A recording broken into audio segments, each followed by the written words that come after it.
모세에게 하나님이 나는 여호와 야훼다. 나는 스스로 존재하는 분이다. 스스로 존재하는 하나님이다. 그런 분이 요한복음 1장에서 여러분 말씀 들으신 대로 말씀이 육신이 되어 이 세상에 오셨습니다. 다 같이 그분이 누구다? 예수 그리스도입니다. 그분도 동일하게 에고 에이미 나는 무엇이다. 일곱체라는 말씀하신 것은 한마디로 말하면 나는 하나님이다. 그런 의미의 말씀인 줄로 믿습니다. 요한복음에 7가지 나는 무엇이다라는 말씀이 있는가 하면 7가지 표적이 있다고 말씀드렸어요. 무슨 의미가 있을까요? 나는 무엇이다 7번 선언하시는 것은 나는 바로 하나님이다 라는 선언의 말씀의 의미가 있는가 하면 7번에 나타난 기적 표적들은 선언하신 이 예수님이 하나님이라는 것을 증거해주는 그런 내용이다. 이런 의미가 있습니다. 이런 내용이 요한복음에 기록이 되어 있는데 7가지 나는 무엇이다 가운데 첫째, 나는 생명의 빵이다. 여기에 대해서 오늘 말씀을 드리려고 합니다. 제목은 에고 에이미 나는 생명의 빵이다. 이런 제목으로 말씀을 드리겠습니다. 그렇다면 이 나는 생명의 빵이라고 말씀을 하시는데 이 생명의 빵이 어디로부터 왔을까요? 첫째로 생각하고자 하는 내용이에요. 생명의 빵의 출처는 어디인가? 오늘 주어진 본문 속에 보면은 이렇게 소개하고 있습니다. 41절, 6장 41절에 그분께서 내가 하늘로부터 내려온 빵이라 하셨으므로 출처가 어디라고 나왔습니까? 하늘로부터. 지난주에도 말씀드렸지만 생명의 빵의 출처는 하늘로부터 온 빵이라는 것이 몇 번 나오고 있어요. 50절에도 나오고 51절에도 나오고 58절에도 나오는 겁니다. 그러면 요약을 하면 생명의 빵이 어디로부터 왔는가? 하늘로부터 내려왔다. 이렇게 예수님이 친히 말씀을 해주셨습니다. 성도 여러분, 옛날 지금 이 가버나움이라고는 해당의 모든 유대인들의 조상, 그 조상들이 얘기를 했어요. 우리 조상들은 광야에서 만나를 먹었습니다. 기억나시죠? 맞아요. 이스라엘 백성의 광야, 참 40여 년 동안 광야를 지나가면서 하루도 거르지 않고 하늘로부터 내린 만나를 먹었습니다. 하늘로부터 내려 누가 주셨습니까? 하나님이 내려주셨습니다. 그런데 하늘로부터 내린 이 만나는 먼 후일에 이 땅에 진짜 참빵으로 생명의 빵으로 오시는 예수님에 대한 그림자고 모형이었던 것입니다. 만나가 하늘로부터 왔듯 이 세상에 참빵으로 오신 예수님은 어디로부터 왔다고요? 하늘로부터 오신 겁니다. 그래서 빌립보서를 읽어보면은 빌립보서의 사도 바울이 이렇게 기록하셨어요. 그는 하나님과 동등됨을 취한 것으로 여기지 아니하시고 자기를 비워 종육의 형체를 가져 이 세상에 오셔다 하늘로부터 이 땅으로 오셨다라고 말씀을 하고 있는 겁니다. 이제 나는 하늘로부터 온 생명의 빵이라고 말씀하는 것에 대해서 유대인들이 어떻게 반응했는 줄 아십니까? 42절을 보겠습니다.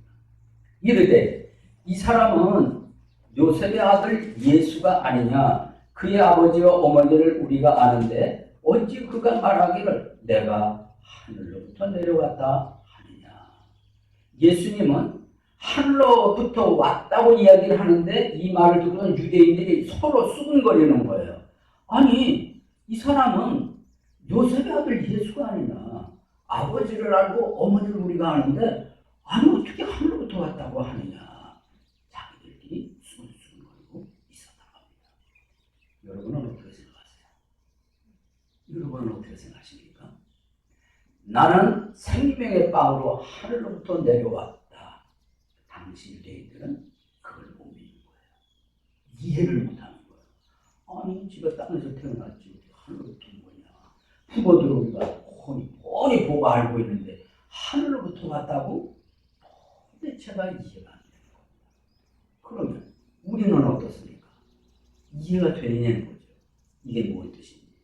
생명의 빵의 출처는 어디로부터? 하늘로부터. 다른 말로 말하면 생명의 빵 되신 예수 그리스도는 이 땅에 속한 자가 아니라 하늘로부터 오신 하나님이시다. 그걸 우리는 믿는데 여러분 그렇게 믿으시냐는 거죠. 그렇게 믿으십니까? 유대인들은 그 인식이 없는 거예요. 깨달음이 없는 거예요.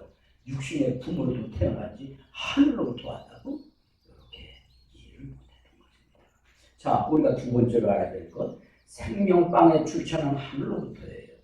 두 번째로 알아야 될 것은, 그렇다면 생명의 빵을 준다고 예수님은 말씀하셨는데 구체적으로 뭘 주신다는 거지? 생명의 빵 속에 뭐가 들어있다는 거지? 이 두 가지 의미를 말씀드리도록 하겠습니다. 이제 하나님 말씀 51절 하반절을 보면 51절 하반절입니다. 내가 주고자 하는 빵은 그 세상의 생명을 위해 내가 주고자 하는 다같이 내 살이로다 하시니라.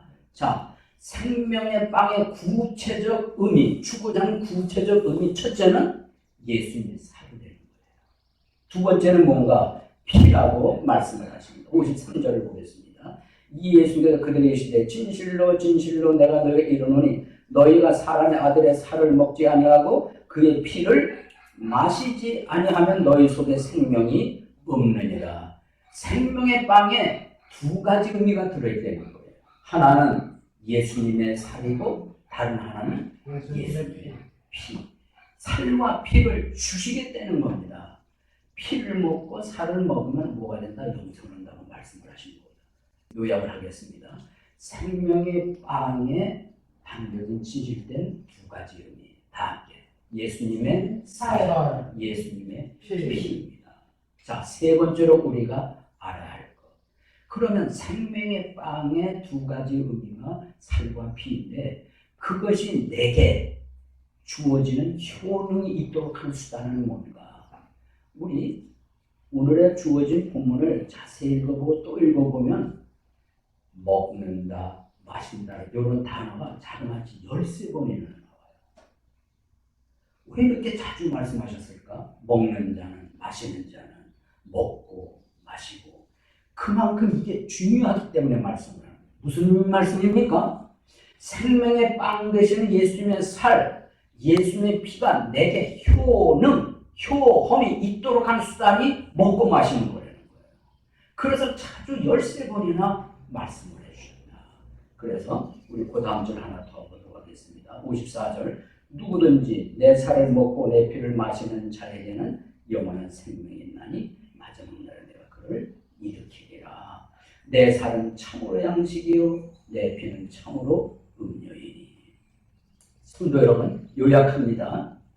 예수님은 생명의 빵인데 그것이 내게 있도록 하려면 그 수단이 무엇이다? 먹는 거다, 마시는 거다 그랬습니다. 여러분, 이렇게 이야기를 하니까 유대인들이 또 이해를 못해서 이러고 얘기를 합니다. 우리 성경 말씀을 한번 보겠습니다. 52절입니다. 다 읽습니다.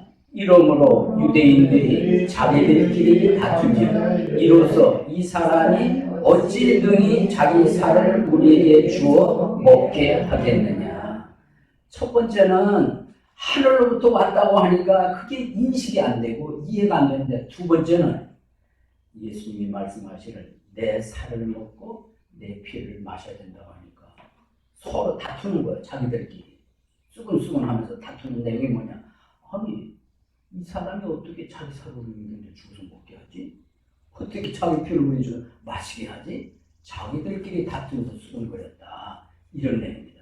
성도 여러분, 여러분은 어떻게 생각하십니까? 내 피를 마시고 내 살을 먹어야 된다고 예수님 말씀하시면 여러분 먹을 수 있습니까? 마실 수 있습니까? 여러분의 대답은 무엇입니까? 먹어야 된다는 거거든요. 마셔야 된다. 자그마치 13번이나 말씀을 하셨어요. 표현을. 그럼 여기서 유대인들처럼 아니 지가 어떻게 제 살을 우리한테 주어서 먹게 해? 어떻게 제 피를 우리한테 주어서 마시게 해? 우리가 똑같이 그렇게 반응해야 됩니까? 어떻게 해야 됩니까? 이게 무슨 의미일까요? 여기서 예수님의 살을 먹는다, 예수님의 피를 마신다는 다른 말로 뭘 얘기하느냐? 예수님이 요 시점으로부터 조금 있으면 예수님 십자가에 달려 돌아가시거든요. 십자가 달려 돌아가실 때 양손에 양발에 못을 박히죠. 살이 찢겨지잖아요. 채찍에 얻어맞잖아요. 왜 그러신 거죠? 우리가 받을 죄에 대한 형벌을 예수님의 살에 받으시는 거 아닙니까? 그리고 피를 쏟으시잖아요. 피는 뭡니까? 예수님이 신약 성경 또 구약 성경을 보면 하나님이 죄 용서 받는 딱 한 가지 길을 열어놓으셨어요. 그것은 육체의 생명은 피에 있다고 말씀하시면서 피가 죄를 용서한다고 말씀해 주셨어요. 이게 유일한 길이에요. 유일한 죄 용서의 방법입니다. 그러므로 유대인들이 죄를 지을 때마다 제물을 끌고 온다고 그랬죠. 제사장이 얘기하면 이 제사장이 끌고 온 제물에 안수를 하고 그리고는 잠다를 피를 흘리고 피를 받아서 제단에 뿌리면서 짐승을 태워서 하나님께 제사 드리면은 그걸 보시고 하나님은 그 사람의 죄를 용서하신다. 이 모두는 먼 후일에 오실 예수님에 대한 그림자다, 모형이라고 말씀을 드렸습니다. 그러므로 오늘 이 시점에서 예수님의 피는 십자가에 달려 돌아가실 때 받으신 그 형벌을 말하는 것이고 그리고 쏟으시는 피를 말하는데 그걸 먹어라 마셔라는 다른 말을 말하면 믿어라. 이게 마시는 것이고 먹는 거다. 이런 의미인 줄로 여러분 믿으시기를 바랍니다. 이게 먹는 거래요. 이게 마시는 거예요. 그런데 만경의 사람들은 그렇게는 알고는 있는데 먹지를 않는 거예요. 마시지를 않는 거예요. 다른 말로 뭐하냐? 머리로는 뭐 그런 것 같다고 인정을 하는데 마음으로 받아들이더라는 거예요. 입으로 시인을 안 하는 거예요. 예수님은 내가 받을 죄 형벌을 예수님의 친히 다 받으시고 내 모든 죄를 씻어주시면서 피를 흘려주신 나의 하나님입니다. 나의 그리스도 구세주입니다. 요렇게 안 받아들인다는 겁니다. 요렇게 시인을 해야 되는데 이렇게 시인을 못한다는, 이건 마치 무엇과 같은 거 하면은 곡식 창고가 그득 안에 쌓여 있어요. 그 안에 곡식을 먹으면 배부르다는 걸 알면서도 곡식을 열고 곡식을 꺼내 먹자는 것과 똑같습니다. 창고 앞에서 굶어 죽는 것과 똑같은 것이에요. 이론과 실제는 틀리다, 다르다. 그걸 말씀드리려고 하는 거예요. 마치 유대인들이 아니 지가 어떻게 살을 주어 먹게, 피를 주어 마시게 오해를 하잖아요. 모르잖아요. 근데 저와 여러분은 압니다. 무엇을? 먹는다는 것, 마신다는 것은 십자가 대속의 죽음을 믿는 거다. 받아들이는 거다. 신하는 것이다. 이것인 줄로 믿습니다. 그러면 이렇게 하는데 그러면 이 생명의 빵을 먹고 마시는 자는 뭐가 있다고 예수님이 말씀하셨을까요? 우리 네 번째로 거기에 대해서 말씀을 살펴보도록 하겠습니다. 이제 마지막 번에 보면 예수님께서 말씀하시기를 첫째는 죽지 않는다. 50절 하반절을 보겠습니다. 50절 하반절.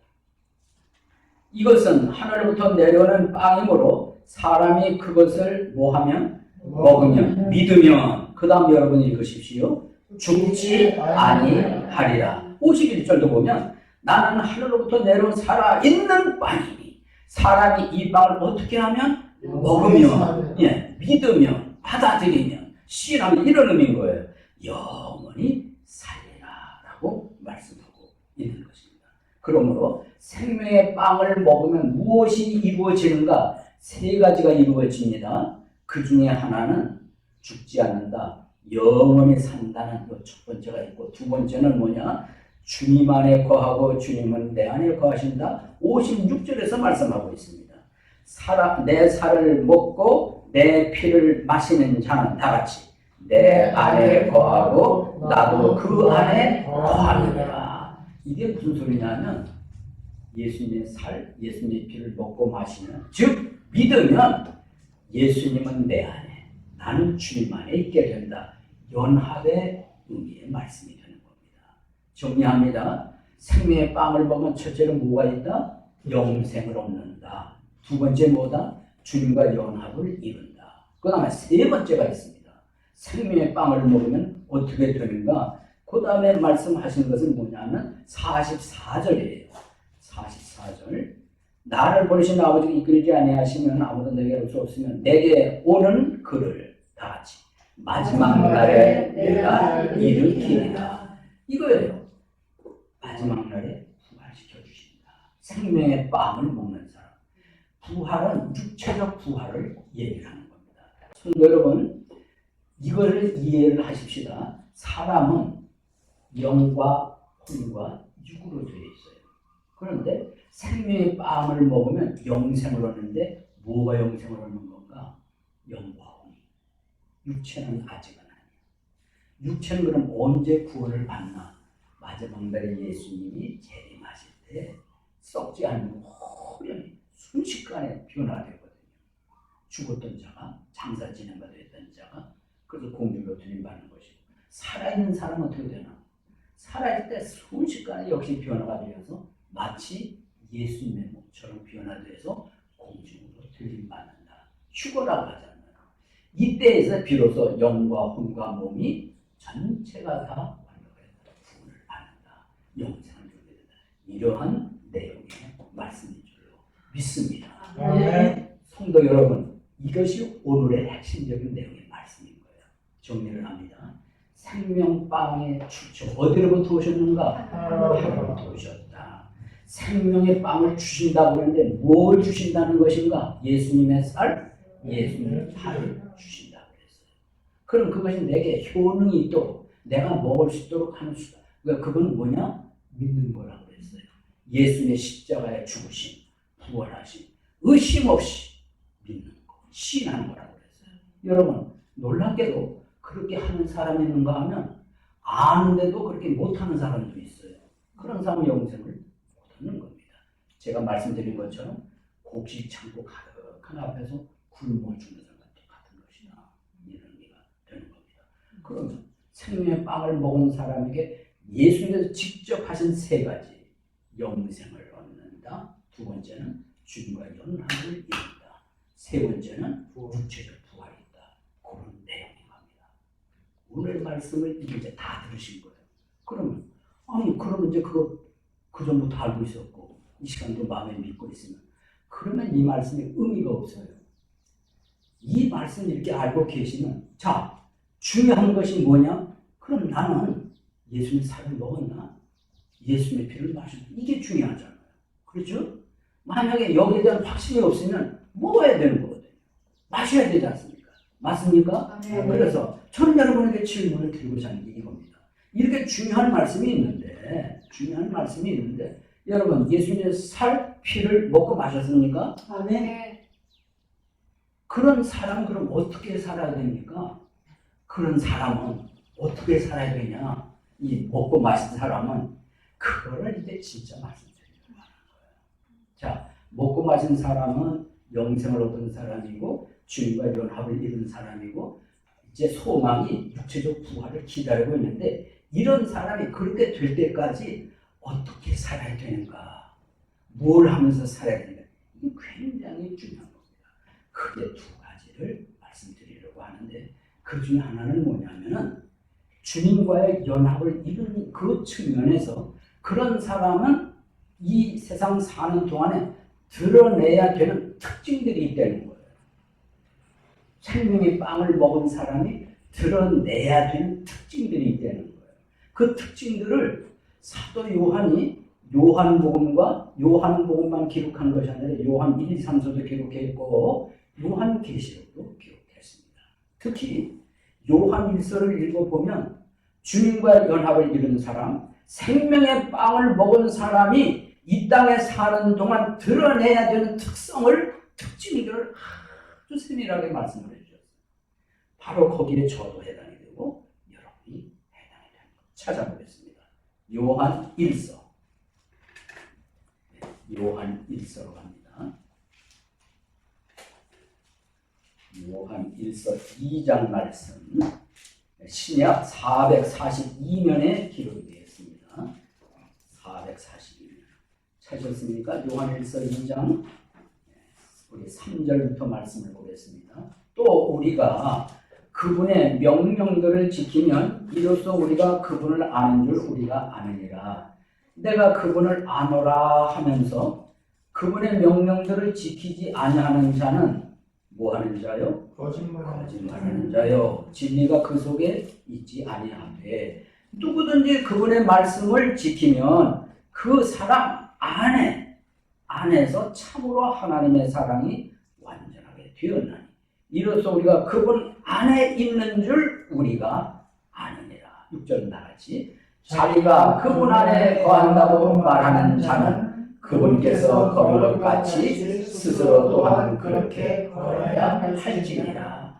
이 말씀이 뭘 얘기할까요? 여기 안에 거하는 자는, 안에 있는다는 이런 말씀이 나옵니다. 이게 바로 오늘 본문에서 사도 요한이 말씀하는 생명의 빵을 먹은 자는 뭐가 있냐? 영생이 있다. 또 하나는 주님과의 연합을 이루었다. 그러므로 주님과 연합을 이룬 자는 어떤 특징들을 보며 살아야 되는가? 조금 전에 읽은 내용의 말씀을 보면은 명령들을 지키는 거라고 그랬어요. 명령이란 그럼 뭘까? 예수님이 직접 대답하시기를 가장 큰 계명은 이것이다 하면서 하나님 사랑하는 것이고 이웃 사랑하는 것이라는 말씀을 했어요. 요약을 하면 주님과 연합을 이룬 사람, 생명의 빵을 먹은 사람은 드러내는 특징이 뭐냐? 사랑하는 삶이에요. 이런 사랑하는 삶이 다른 말로 말하면 예수님 닮은 모습이다 그랬습니다. 성도 여러분, 이게요 어마어마한 말씀입니다.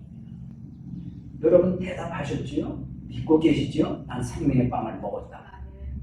주님과 연합을 이루었으면 이제는 드러내는 특성이 있어야 되는데 하나님의 명령, 사랑하는 삶, 실천하면서 사는 거예요. 우리 좀 넘겨보도록 하겠습니다. 이번에는 4장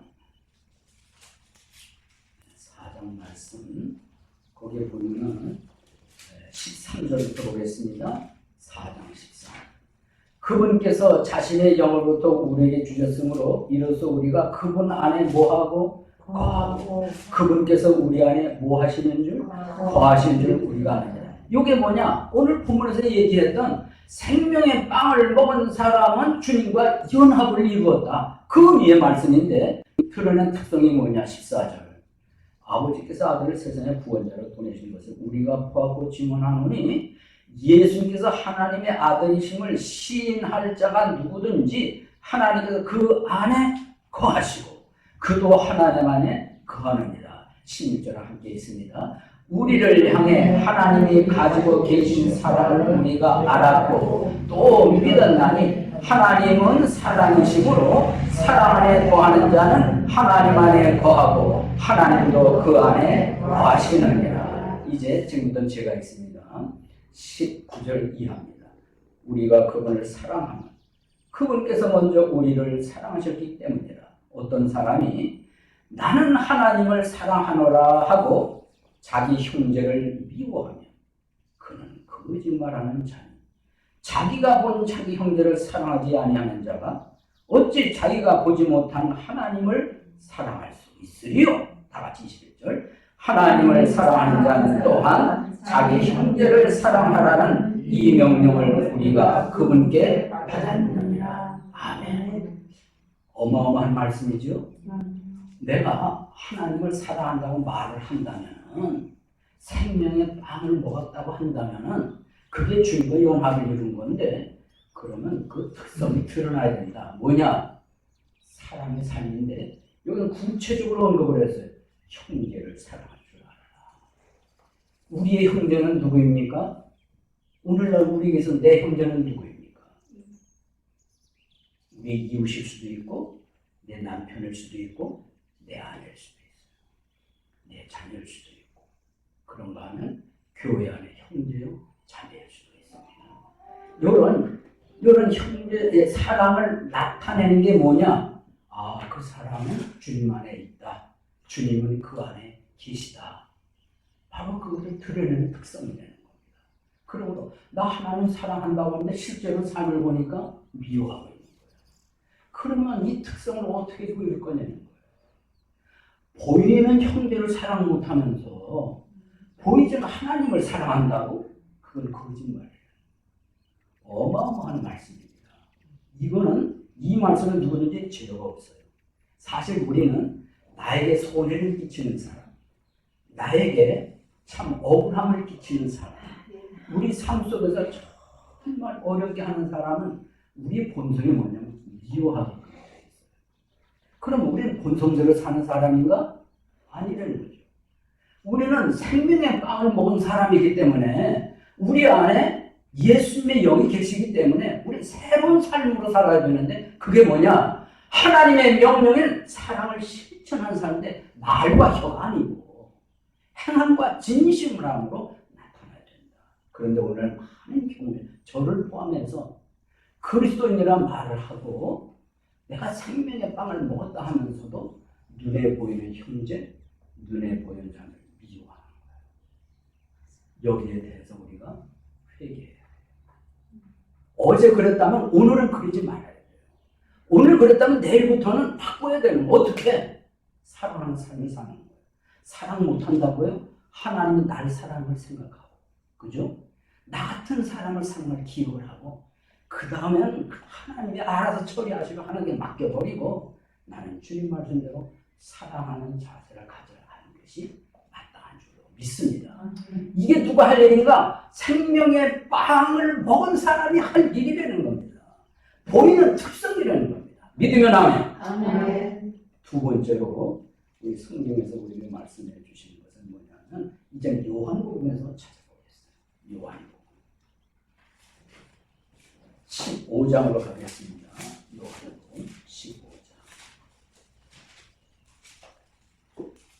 지금 우리가 찾고자 하는 구절이 뭐냐면 생명의 빵을 먹은 사람, 주님과의 연합을 이룬 사람은 어떤 특성들을 보여야 되느냐? 요한일서에서는 현재 사랑의 모습 보이는 삶. 이번에 요한복음 15장 1절에서 우리가 찾아보려고 합니다. 1절. 나는 참 포도나무요 내 아버지는 농부시니 내 안에서 열매를 맺지 않은 모든 가지는 그분께서 제거하시고 열매를 맺는 모든 가지는 깨끗하게 하사 그 다음에 같이 읽어주십시오. 그것이 더 많은 열매를 맺게 하시느니라. 이게 무슨 말씀일까요? 예수님이 이런 말씀하신 거예요. 나는 포도나무다. 참 포도나무다. 그리고 아버지는 누구시다? 농부시다. 그럼 너희는 누구라는, 뭐라는 거예요? 너희는 가지다 그랬어요. 생명의 빵을 먹은 사람은 가지. 이 가지는 어디에 붙어 있어야 될까요? 원줄기 포도나무에 붙어 있어야 그래야 뭘 맺는다? 그래야 열매를 맺는다. 가지가 이 포도나무에 붙어 있지 않으면 열매를 못 맺는다. 그러므로 여기를 보십시오. 포도나무 되시는 예수님에게 가지된 우리가 연결될 게 뭐냐? 연합되어 있는 거예요. 생명의 빵을 먹은 사람은 연합되어 있다. 그런데 아버지는 원하시는 게 뭐냐? 이 가지가 열매를 좀 많이 맺기를 원하시는 거예요. 그러므로 성도 여러분, 우리가 생명의 빵을 먹은 자로서 보여야 할 특성이 뭐냐? 열매 맺는 모습인 거예요. 아멘이죠? 그러면 무슨 열매를 맺어야 될까? 우리 두 곳에서 말씀을 찾아보려고 합니다. 하나는 에베소서 5장 보겠습니다. 갈라디아서 다음 에베소서 5장 9절 말씀 보겠습니다. 8절부터 보겠습니다. 에베소서 5장 8절 말씀을 보시면 신약 359년에 기록이 되어 있습니다. 8절. 너희가 한때는 어둠이었으나 이제는 주 안에서 무엇이니? 빛이니 빛의 자녀들로서 걸으라. 9절은 다 같이 읽겠습니다. 성령의 열매는 모든 선함과 의와 진리 안에 있느니라. 여기 열매가 언급이 되어 있습니다. 한번 열거해 봅시다. 첫째는 뭐라? 선함이라고 했어요. 의라고 했어요. 이런 것이 열매예요. 성도 여러분, 우리가 생명의 빵을 먹은 자로서 열매 맺는 특성을 보여야 되는데 여기서 맺혀야 열매 모든 선함이라고 착한 거, 그래서 여러분이 생명의 빵을 먹었은 삶 속에서 참 저 사람이 전에는 어두운 삶을 살더니 이제는 아주 빛으로 사네. 아주 그 착하네. 전에는 생각과 행동이 약하더니 이제는 참 착해졌네. 이 사람은 열매를 맺는 사람입니다. 그런가 하면 이번 더 좁혀 의미에서 갈라디아서, 바로 에베소서 전에 나옵니다. 갈라디아서 5장으로 가보겠습니다. 갈라디아서 5장, 에베소서 전에 갈라디아서 5장 몇 절입니까? 22절.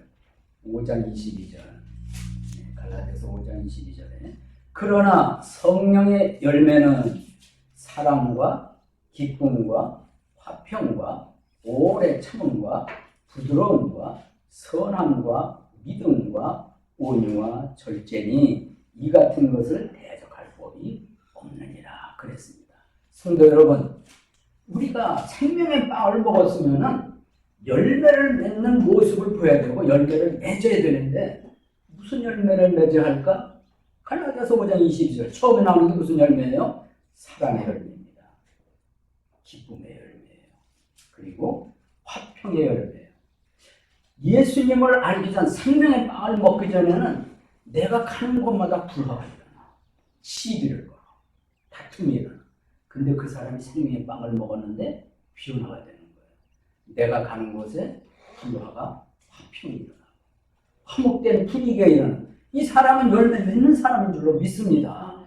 근데 생명의 빵을 먹었는데도 교회 안에서나 이웃 간에 직장에서 그저 말만 하면 시비가 일어나고 다툼이 일어나고 일단 불화관계가 있으면 화해를 못해. 화해를 안 해.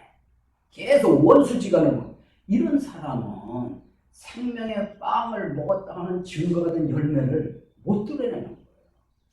어마어마한 말씀입니다. 성도 여러분, 어제까지는 그렇게 살았다 할지라도 이 시간 이후로는 우리가 뭘 맺어야 된다고요? 화해 못하는 건 화해할 줄 아는 사람, 화평을 이루어가는 이런 모습을 보여야 할 줄로 믿습니다. 근데 여기에 뭐 화평만 있습니까? 오래 참는 것도 나오잖아요. 사람은 오래 참아야 되잖아요. 근데 오래 참지는 욱하고 화를 내고 뒤집어 놓고 부숴놓고 이런 경우가 얼마나 많습니다. 현대인들이 가면 갈수록 사나워져요. 시대 흐름에 따라서, 풍습에 따라서. 무섭습니다. 툭하면 칼을 집어들잖아요. 미국 같은 경우는 여기서 뽑아들잖아요. 이게 뭐냐? 오래 참지를 못하는 거예요. 여러분, 오래 참는 것도 열매인 줄로 믿으시길 바랍니다. 그 다음에 부드러움이에요. 사람은 성령의 열매 가운데 하나 부드러움, 다른 말로 온유한 거. 부드러워야 됩니다. 말 하나하나가 가시돋치는 말, 말 하나하나가 죽이는 말, 독을 품는 말, 믿기 전에 그랬다고 치고 이제 생명의 빵을 먹은 자로서는 부드러워야 된다. 이게 주님께서 말씀하시는 말씀이고, 그 다음 부드러움에 이어서 또 뭐예요? 선함과 믿음과 온유와 절제니, 특히 절제 같은 부분 우리가 많은 부분에서 절제할 수 있어요. 여기서 속에서 막 끓어오르잖아요. 그죠? 막 분노가 치고 그야말로 저기 화산이 있습니다만은 이게 터지기 일부 직전에 있을 수도 있어요. 그런데 절제가 필요한 거예요. 이거 함부로 터뜨렸다면 무슨 일이 벌어질지 몰라요. 나중에 땅을 치고 후회하는 일도 얼마나 많습니까? 이거 끌어오는 이것 때문에 순간적으로 화를 참지 못하고 사람 죽이잖아요. 그리고는 후회를 하는 거예요. 조금만 참았더라면 내가 그때 왜 그랬지? 그만큼 우리는 예수 믿기 전에 이게 문성, 소풍이라는 게 무서운 거예요. 그러나 생명의 빵을 먹은 사람으로서 이제는 조정이 돼야 된다. 절제할 줄 알아야 된다.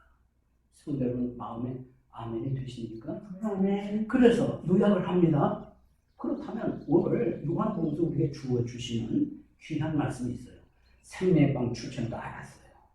생명의 빵 구절 주고자 하는 게 예수님의 살이고 피는 거 알았어요. 그게 내게 효능, 이게 내 것이 되도록 하는 수단은 믿음이라는 것도 알았어요. 그럼 여러분의 경험상 믿었냐? 아멘. 그럼 어떻게 살라는 말씀인가? 크게 두 가지를 말씀드린다고 하면서 주님과 연합을 이룬 사람은 사랑 삶을 사는 거다. 열매 있는 삶을 사는 거다. 이렇게 말씀드린 거거든요. 하나가 더 남아있어요. 그건 뭐냐? 주님의 만찬을 소홀히 해서는 안 된다 하는 걸 크게 두 번째로 말씀드리는 거예요. 여러분 주님의 만찬이 뭐지요? 우리 포도즙을 마시잖아요. 이건 뭘 상징한다? 예수님의 피를 상징하는 거예요. 그리고 우리 떡을 떼 먹습니다. 그건 뭘 상징을 한다? 예수님의 살을 상징하는 거예요.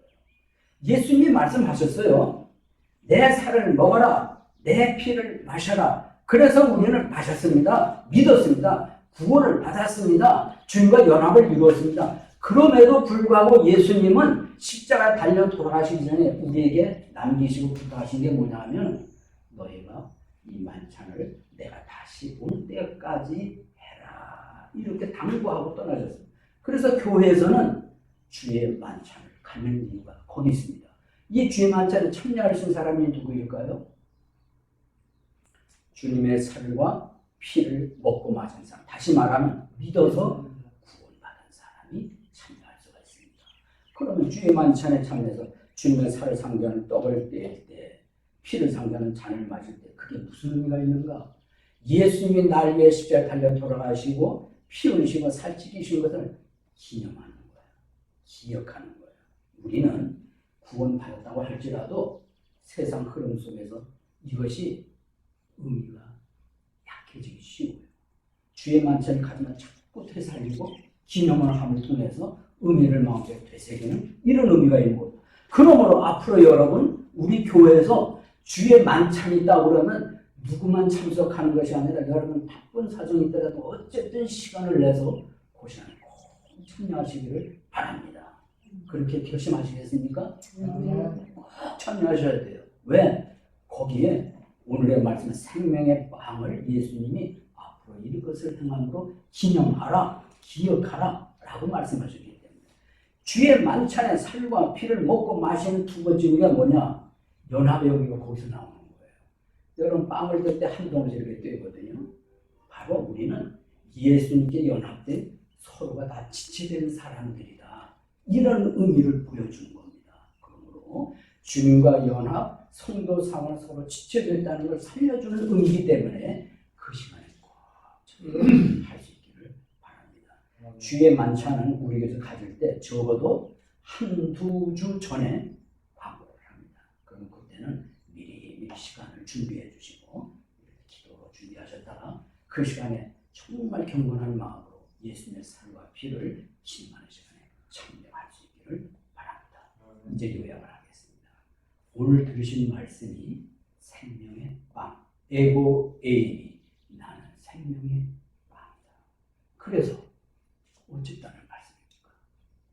하늘로부터 오셨다는 것, 살과 피를 믿으면 영원한 생명 주셨다는 것, 이미 주셨다는 것, 주님과 연합을 이루었다는 것, 마지막 날 부활을 한다는 것. 그래서 그때까지는 우리가 뭘 하자? 사랑하는 삶을 살자. 어제까지 사랑하지 못한 사람, 오늘 이후에는 주님 나를 도와주셔서 미워했던 사람이 사랑되다 기도하면서 좀 사랑하기 힘쓰는 자세를 갖는 것이 그 사람이 바로 믿음의 진보를 이룬 사람인 줄로 믿습니다. 그냥 그저 그런 상태로 내가 생명빵을 먹었음에도 어제도 미워해, 오늘도 미워해, 나는 앞으로도 미워할 거야 하면서 하면 그 무슨 믿음의 진보가 있겠습니까? 그러지 말자. 사랑하는 살자. 눈에 보이는 사람 사랑 못하면 눈에 보이지 않는 하나님 사랑한다는 거 그거 거짓말이다. 이게 오늘의 말씀의 교리인 거예요. 두 번째, 주의 만찬에 잘 참여하면서 살아가자. 이 의미를 우리의 마음속에 새기면서 여기 계신 여러분 모두가 하나님 보실 때 너는 생명의 빵을 먹은 사람이로다. 이렇게 인정하는 귀한 하나님의 자녀들이 되시기를 주님의 이름으로 축복합니다. 모두 일어나서 찬송 부르겠습니다.